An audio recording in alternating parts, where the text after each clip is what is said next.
científicos en la medicina la han encontrado como una fuente de salud y que trae impacto en el ser humano. Y desde tiempos antiguos ustedes van a conocer de recursos valiosos, cómo se puede vivir, al punto de reconocer que hay cantos que traen cambios para el bienestar. Y en Hechos 16 está el testimonio vivo de la palabra de Dios. Para los que tienen Biblia y pueden compartirla, voy a pedirles que por favor la podamos compartir. Gracias, hermano. Que sea Dios que nos hable a través de su palabra. En Hechos 16, versículo 25 al 34.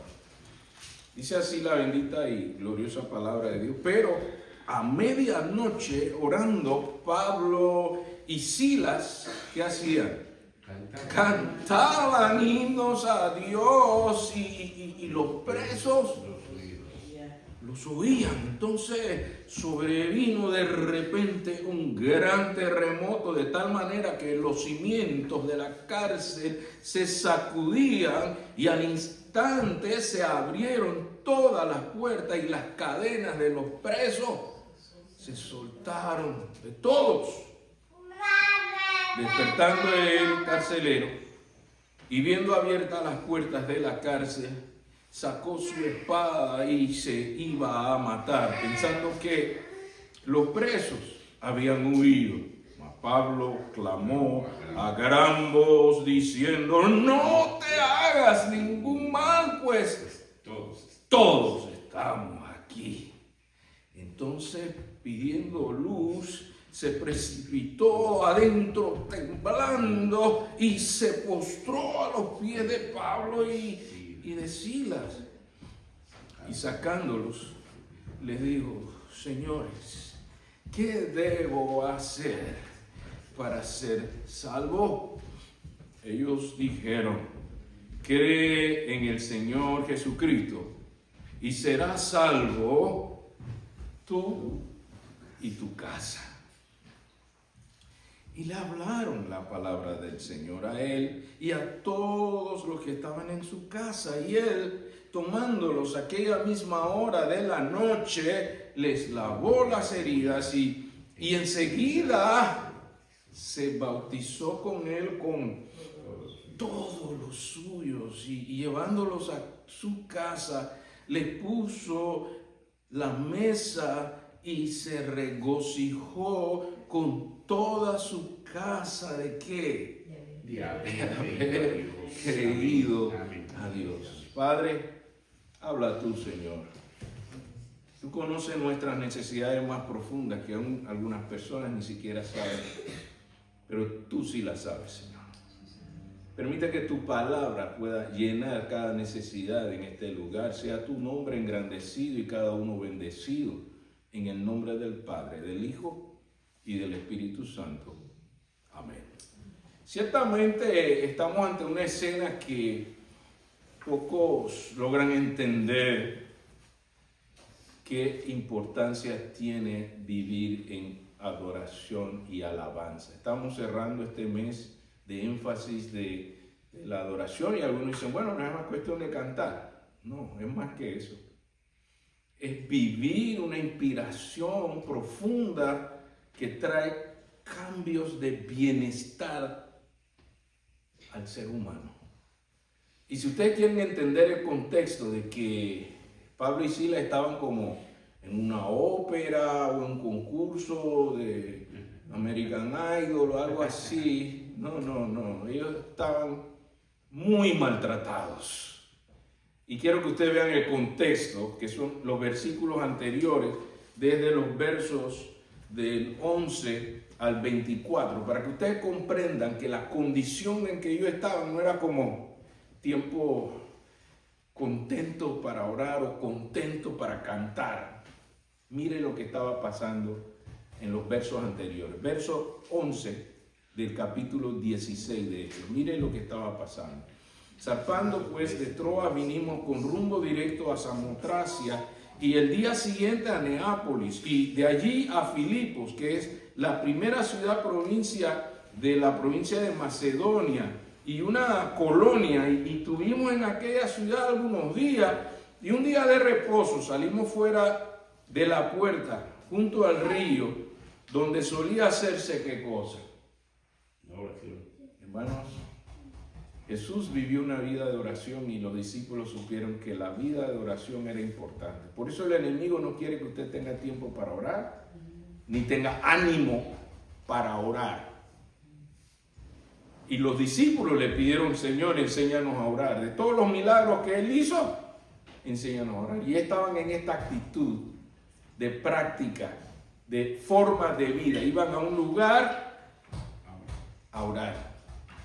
Y sentándonos, hablamos a las mujeres que se habían reunido. Y entonces una mujer llamada Lidia, vendedora de púrpura, empresaria, emprendedora, de la ciudad de Tiatira, que adoraba ¿a quién? A Dios. Adoraba a Dios, estaba oyendo y el Señor abrió el corazón de ella para que estuviese atenta a lo que Pablo decía, y cuando fue bautizada, ¿quién más? Y su familia nos rogó diciendo, si habéis juzgado que yo sea fiel al Señor, entrad a mi casa y posad, y nos obligó a quedarnos.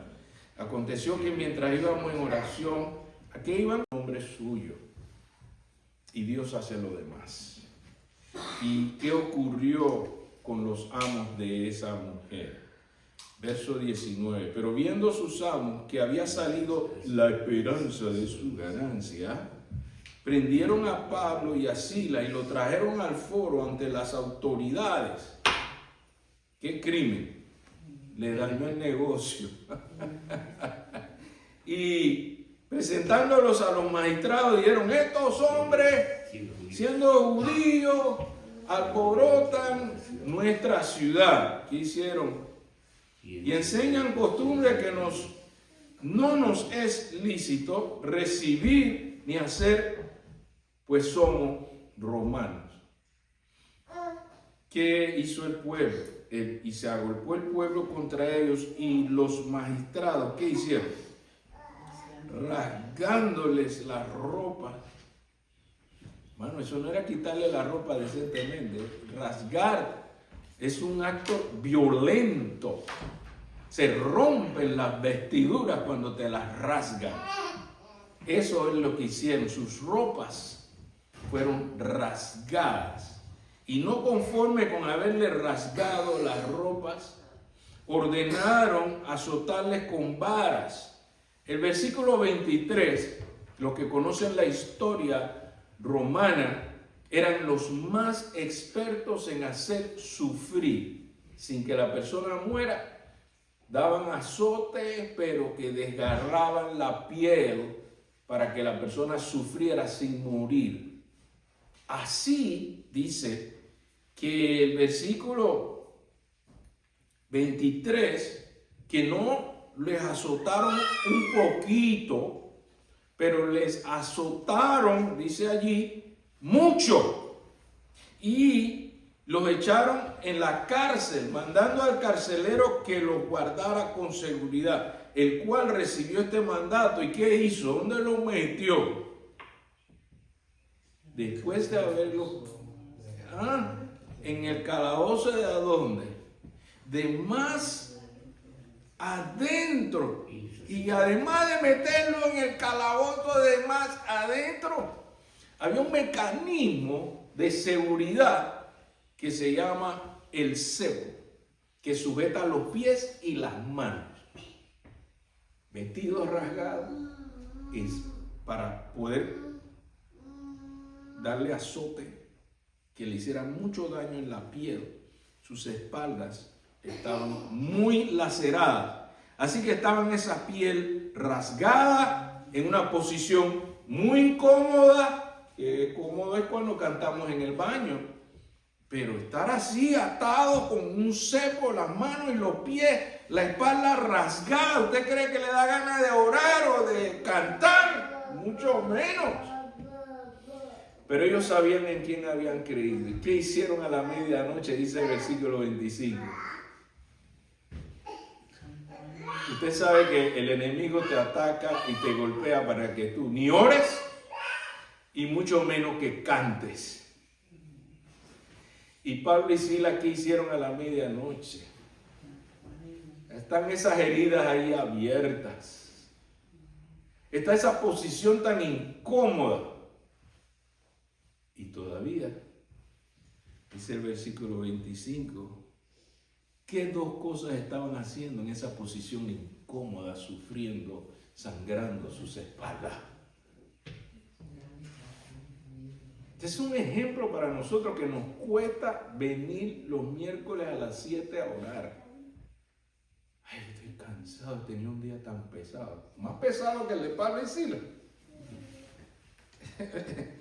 Usted trabaja más duro que la espalda le queda sangrando y los vestidos rasgados. No, pero el enemigo sí te desanima. Cualquier cosa te pone una prioridad. Cita con Dios para orar. No hay tiempo para eso. Pero cuando vienen las tragedias, ay Dios mío, ahí sí clamamos. Mire a Pablo y Silas. Ellos podían haberse quedado ahí calladitos tratando de cómo se calmaban su dolor. Prefirieron orar y cantar. ¿Y qué hacían los presos? ¿Qué usted cree que los presos le ponían atención? ¿Por qué estaban atentos los presos de lo que vamos a ver si siguen predicando después de esa cantidad de azote y donde lo metieron en la... Los presos estaban atentos, ¿qué hacen ahora? ¿Qué dicen? Y ellos alabando a Dios. Y ellos orando y clamando. Usted sabe que los salmos son oraciones y alabanzas, son himnos. ¿Cuántos aquí saben que los salmos son clamores, no solo una oracioncita? Lean los salmos y usted va a ver que son expresiones. ¿De dónde vendrá mi socorro? Jehová es mi pastor, nada me faltará. Esa confianza de fe te la da la palabra del Señor. Por eso el enemigo no quiere que tú estudies la palabra de Dios. No tengas tiempo para eso, porque él sabe que la fe viene por el oír. ¿Y el oír qué cosa? No chisme y bochinche y cuento y leyenda y conspiraciones, no. Es oír la palabra de Dios. Y cuando usted lee los salmos y aprende a cantarlos, usted se envuelve en una adoración especial que trae poder. Y si usted observa que en la Biblia los cantos como los salmos, los himnos que hay ahí en esos salmos, eran cantos para traer un resultado beneficioso. Observe en la palabra de Dios como lo dice Segunda de Crónicas, capítulo 20, versículos 20 al 22. Segunda de Crónicas está después de los reyes, que esta mañana estábamos estudiando en la escuela bíblica dominical. Después de Segunda de Reyes está Primera de Crónicas, y después de Primera de Crónicas está Segunda de Crónicas. Y usted va a ver cómo el canto allí no servía solo para entonar música. En Segunda de Crónicas, capítulo 20, recuerde, después de Primera de Crónicas y antes de el libro de Esdras, usted va a encontrar Crónicas, que todo eso está antes de los Salmos. Y en Segunda de Crónicas, capítulo 20, versículo 20 al 22, miren la forma en que se usaban los cantos para la batalla y su efecto. Segunda de Crónicas 20 al 22 dice: y cuando se levantaron por la mañana, salieron al desierto de Tecoa, y mientras ellos salían, Josafat, estando en pie, dijo: oídme Judá y moradores de Jerusalén, creed en Jehová vuestro Dios y estaréis seguros. Creed a Dios, a sus profetas, y seréis prosperados. Y habitó consejo con el pueblo. Puso a algunos que hicieran qué cosa. Que hicieran qué cosa. Yo quiero que ustedes se den cuenta de esta estrategia beneficiosa del canto. Dice: y puso a algunos que cantasen Y alabasen, ¿a quién? A Jehová. A Jehová, vestido con ornamento sagrado. Vístase bien cuando usted va a encontrarse con el Señor. Mientras salía la gente armada y que dijesen, mira lo que tenían que decir, la proclamación cuál era. Glorificada Jehová porque su misericordia es para siempre. Y cuando comenzaron a hacer qué cosa, cuando empezaron a entonar cantos de alabanza, Jehová puso contra los hijos de Amón, de Moab y del monte de Seir las emboscadas de ellos mismos que venían contra Judá y se mataron los unos a los otros. Mira lo que pasó por la invocación en el canto y la alabanza. Y uno dice, ¿por qué estos cristianos se la pasan alabando a Dios? ¿Y por qué siempre andan gloria a Dios, aleluya? Si supiera que hay una fórmula poderosa, porque Jehová habita en medio de la alabanza, en medio de la alabanza Dios habita. Por eso el enemigo no quiere que tú cantes, y menos que te prepares para cantar. No, el enemigo le conviene que ve calladito más bonito, dice Satanás. Te tengo desanimado, te tengo frustrado, te tengo sin aliento, porque él sabe que si tú cantas, tu canto puede llegar a la presencia de Dios y él puede moverte para consolarte y darte fuerzas nuevas para volar como el águila. Amén. Por eso él no quiere que tú cantes, menos que tú ores. Pero aquí está la evidencia y el testimonio que el pueblo de Dios tenía la estrategia para la batalla de invocar en alabanza y cantos a Jehová, y Jehová hacía su parte. Así en medio de tu lucha, en medio de tu batalla, Dios quiere que tú lo busques en espíritu y en verdad y tengas una alabanza, de darle gracias por lo que ya ha hecho antes, de darle gracias por lo que ya está haciendo y de darle gracias por lo que Él va a hacer. Por eso decía el tema, porque su misericordia es para siempre. Yo sé que mi Redentor vive. Y cuando usted vuelve a la escena, en Hechos capítulo 16, versículo 25, ahora usted entiende y por qué estaba Pablo y Silas orando y cantando. Amén. A medianoche. Y los presos les oían. Entonces sobrevino de repente, ¿qué? La mano de Dios. Estábamos estudiando eso esta mañana en la Escuela Bíblica Dominical. La mano de Dios en medio de nuestra necesidad. Y se estremeció todo. Estamos orando por la gente en Myanmar. Hay un terremoto de 7.7. Miles de muertos. Los terremotos es la cosa más terrible que usted no sabe ni para dónde coger.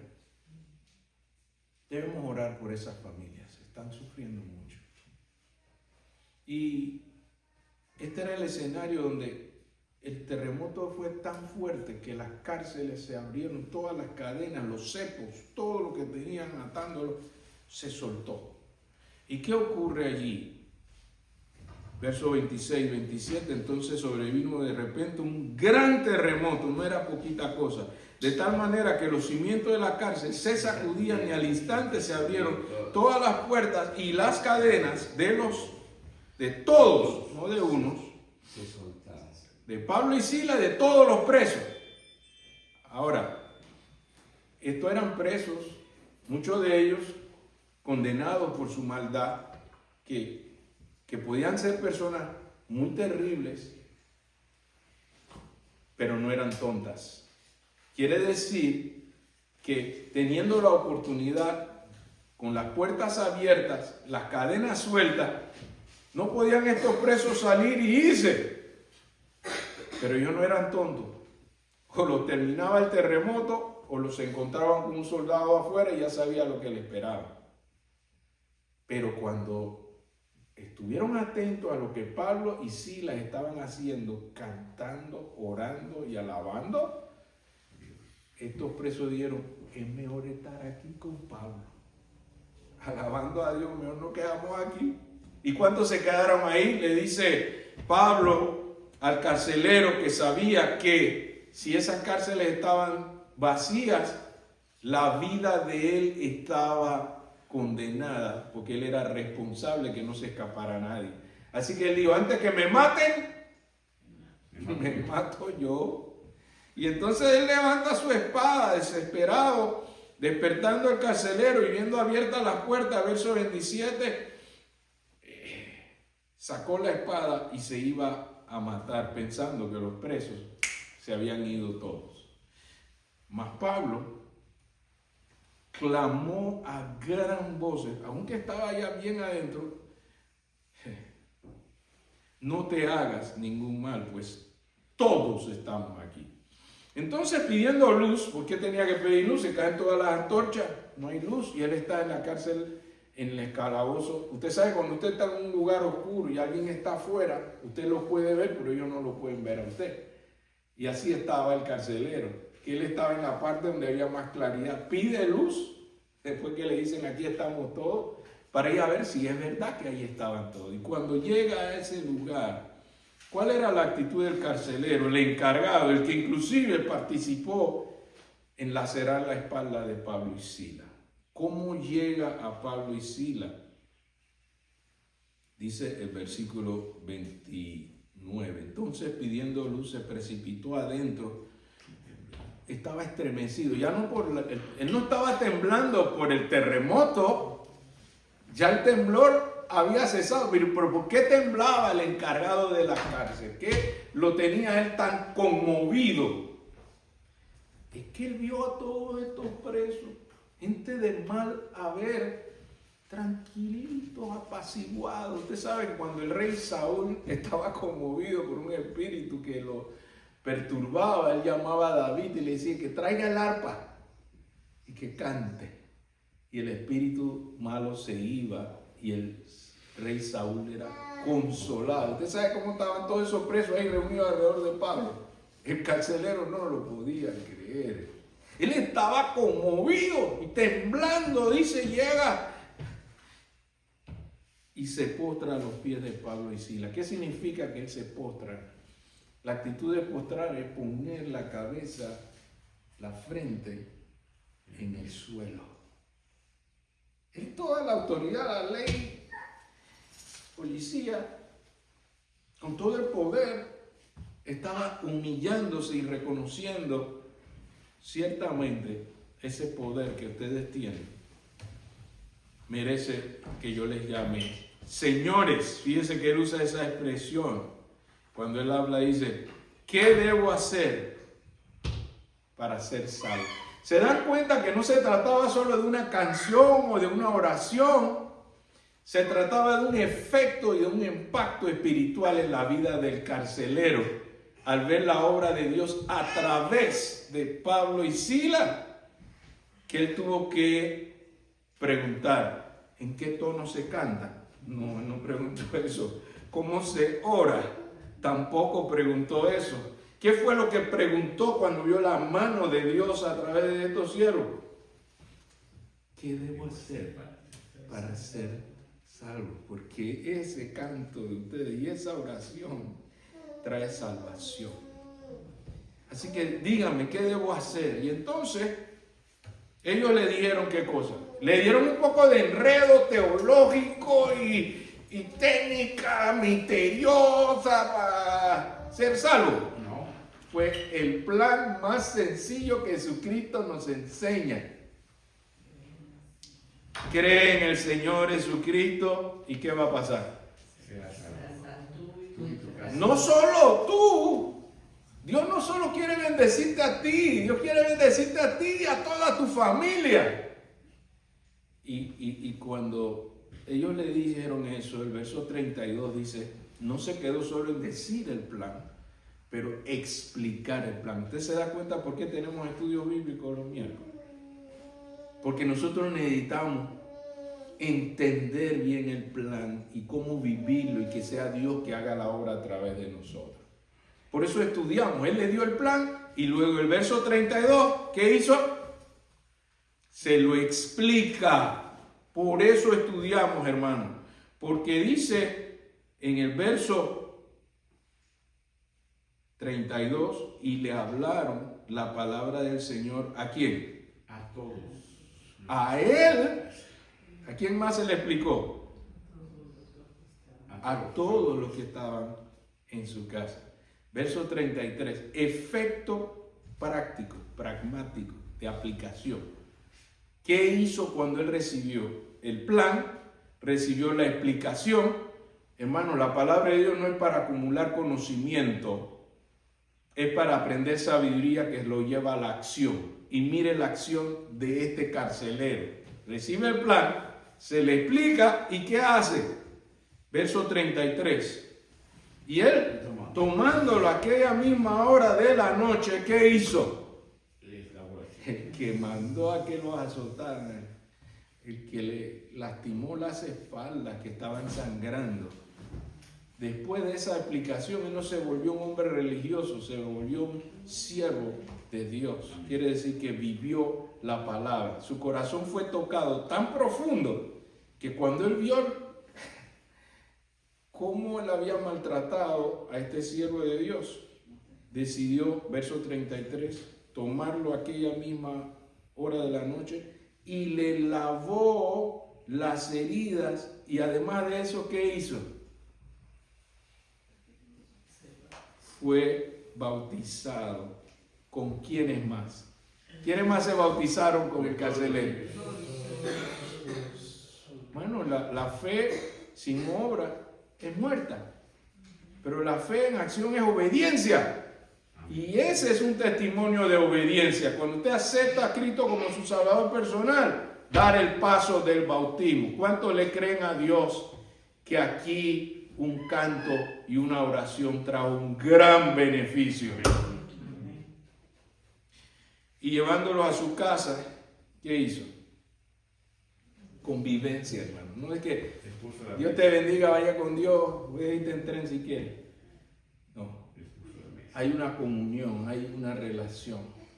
Y dice que los llevó a su casa, les puso la mesa y se regocijó. Regocijo significa gozo sobre gozo. No era cualquier gozo, era regocijo. ¿Y cuál era el regocijo? Con toda su casa. Que le habían creído a quién. A Dios.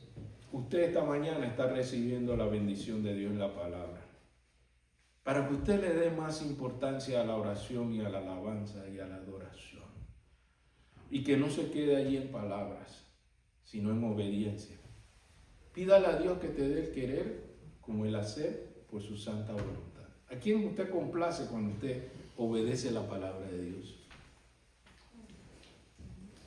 Y Dios te está hablando esta mañana y te está diciendo, ¿tienes problemas? Pablo lo tenía también. ¿Tienes dolores que te angustian? Pablo estaba angustiado. Está sufriendo algún trauma emocional o físico o espiritual. La oración y la alabanza pueden hacer mucho. Si lo pruebas todo y todo te falla, prueba a Cristo. Él te puede librar de todos tus temores, te puede dar la plena confianza para que Dios haga el milagro que tú necesitas en tu vida. ¿Cuántos en esta mañana se levantan de sus bancas, se unen al clamor con el pastor y le dice, Señor, hágase tu voluntad en mi vida? ¿Cuántos esta mañana están dispuestos a ponerse en pie y decirle, Señor, yo no sé cómo se van a resolver mis problemas, pero yo sé que tú sí puedes resolver lo que yo no puedo resolver? ¿Cuántos en esta mañana se levantan y dicen, Señor, yo te necesito? Necesito que tú me des aliento para orar. Necesito que me des aliento para cantar. Para que los enemigos, los que me acechan, se puedan confundir y se puedan alejar. Porque tú habitas en medio de nosotros, Señor. Porque tú habitas en medio de la alabanza. Hazme un siervo que ore y te alabe como tú te mereces. Padre, te damos gracias por tu palabra esta mañana, porque tu palabra es viva y nunca vuelve vacía ni los que en ti confían. Señor, hemos vivido cada uno de nosotros situaciones en las que nos es difícil sacar tiempo para orar, sacar tiempo para alabarte. Y así el enemigo se siente bien que estemos desanimados, sin aliento, sin deseos de orar y estudiar tu palabra. Señor, danos ese aliento en medio de nuestras debilidades, así como Pablo, aún con sus espaldas sangrando, encontró inspiración en la oración y la alabanza. Señor, enséñanos a orar de esa manera. Que nada impida nuestro tiempo de oración contigo. Que pasemos un tiempo de calidad. Tal vez no sea la cantidad, pero que sea una comunión íntima y profunda. Como Jesús le explica a la mujer samaritana, no es una actividad religiosa de en qué monte se adora. Es lo que te buscan en espíritu y en verdad. Tales adoradores, tú también los buscas. Gracias, Señor, porque tú nos das ejemplos claros de que vale la pena buscarte en espíritu y en verdad. Señor, danos ese aliento, que tu palabra nos mueva, no solamente a estar de acuerdo contigo, pero a obedecerte. En esta hora confesamos que tú eres el Señor y te damos gracias por tu amor. En el nombre del Padre, del Hijo y del Espíritu Santo. Amén.